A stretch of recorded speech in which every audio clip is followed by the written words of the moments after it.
Boas, pessoal! Desta vez resolvemos trazer-vos uma lista de personagens que nos marcaram ou mexeram connosco de alguma maneira. Tentámos não escolher muitos, que senão o vídeo ficava um bocado longo demais, mas também podemos sempre fazer outros vídeos no futuro com mais personagens. Bem, vamos lá começar. O primeiro personagem que vou falar é o Arima Kosei, do Shigatsu wa Kimi no Uso ou Your Lie in April. Vou começar por dizer que adorei este anime, tanto a história como os personagens são mesmo muito bons. O que mexeu comigo no Kosei não foi bem a personalidade dele, foi mais a sua história. Em criança, a mãe dele tocava piano e ele foi ouvindo e acabou por desenvolver uma certa afinidade com o instrumento. Quando a mãe dele percebeu, ela decidiu ensiná-lo a tocar o piano com fins competitivos. Inicialmente, Kosei adorava tocar e adorava as suas aulas com a mãe. Ele era um gênio musical e ganhou várias competições. Passado algum tempo, a saúde da mãe dele piorou e quando ela percebeu que não tinha muito tempo de vida, a sua atitude com o filho também mudou. Ela exigia perfeição e batia-lhe regularmente quando ele cometia um erro. Apesar disto, Kosei continuou a tocar, na esperança que se ele tocasse bem e ganhasse competições, a saúde da mãe melhorasse. Isto continuou até que um dia a mãe faleceu e foi aí que o Kosei deixou de tocar. Ele perdeu a habilidade de ouvir os sons do seu próprio instrumento e ficou sem tocar piano durante 2 anos mais ou menos. Eventualmente iria conhecer Kaori, que era uma violinista, apaixonar-se por ela e ela ia convencê-lo a começar a tocar piano novamente. Ele concordou depois de muito esforço por ela, mas devido àquele problema dele não conseguir ouvir as suas próprias notas, ele entrava em pânico e não conseguia tocar muito bem. Mas ele não desistiu e continuou a tocar e a praticar. Ele queria ser capaz de tocar e estava a fazer isso também por ela. Mas a Kaori era muito doente e algum tempo depois de se conhecerem ela foi hospitalizada. Ele ia visitá-la várias vezes e ela sempre o encorajava a continuar a tocar e a praticar. Ele aos poucos foi conseguindo melhorar e até entrou numa competição, mas a história estava a repetir-se.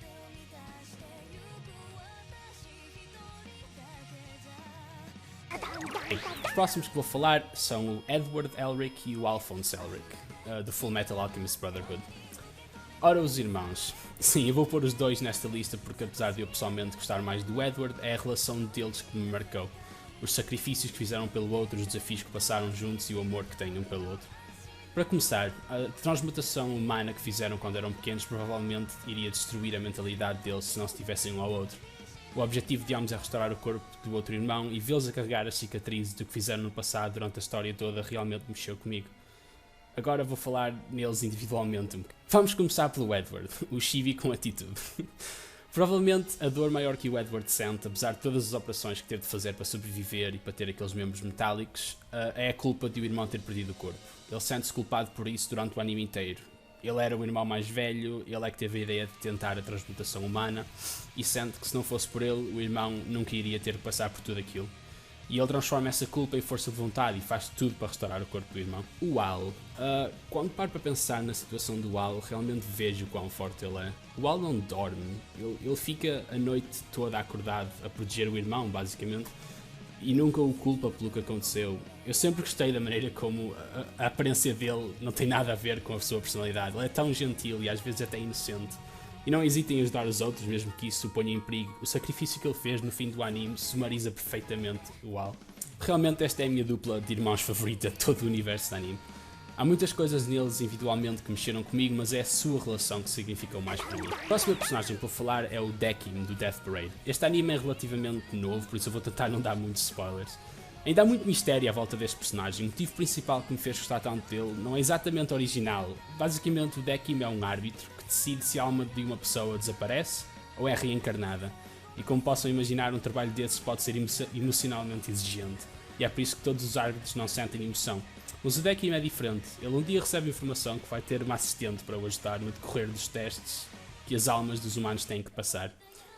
Como eu disse, eu não vou falar muito desta assistente porque o anime é relativamente novo e eu não quero dar spoilers. Bem, o conjunto desses testes que fazem os humanos que o estão a fazer experienciarem emoções extremas, sejam elas quais forem, mais a presença constante da assistente que por ser humana tem acesso às suas emoções, ao contrário de Dekim, pelo menos inicialmente, faz com que Dekim comece a mudar. Ele começa a ver como um humano que está apenas a observar esses testes, e sim, estou a falar da assistente, reage. E é esse o conjunto de fatores que levam Dekim a tornar-se um pouco mais humano, emocionalmente pelo menos, e vê-lo criar afetos pela assistente e ao mesmo tempo debater-se se um árbitro devia ter a capacidade de sentir. Okazaki Tomoe, de Clannad After Story. Eu tenho muito a dizer sobre este personagem, mas eu vou tentar sumarizar o melhor que possa. Pois, Clannad After Story, eu acho que é dos animes que quase toda a gente pode dizer que mexeu com eles. No meu caso não foi só a história, mas também os personagens, mais concretamente o Tomoya, Okazaki Tomoya. Mas antes de explicar o porquê disso, deixem-me só dizer uma coisa.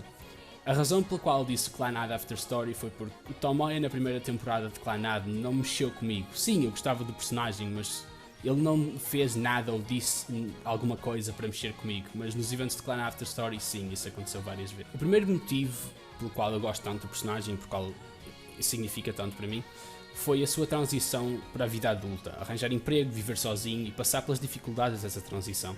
Vimos como ele teve problemas em se adaptar, andava sempre exausto, mas continuava a fazer um esforço enorme para fazer a Nagisa feliz. Vê-lo passar por isso realmente mexeu comigo e até me fez respeitar o personagem. O próximo motivo foi o que lhe aconteceu depois da morte da Nagisa. Ele entrou em depressão, basicamente abandonou a filha, deixando-a nos cuidados dos avós. Ele continuou com a vida dele, mas ao mesmo tempo, de uma certa forma, parou de viver. Ele aos poucos estava a tornar-se como o seu pai, que já vamos falar sobre isso. E depois vê-lo aos poucos a pôr a sua vida em ordem e finalmente começar a cuidar da filha, fazer dela o centro da sua vida.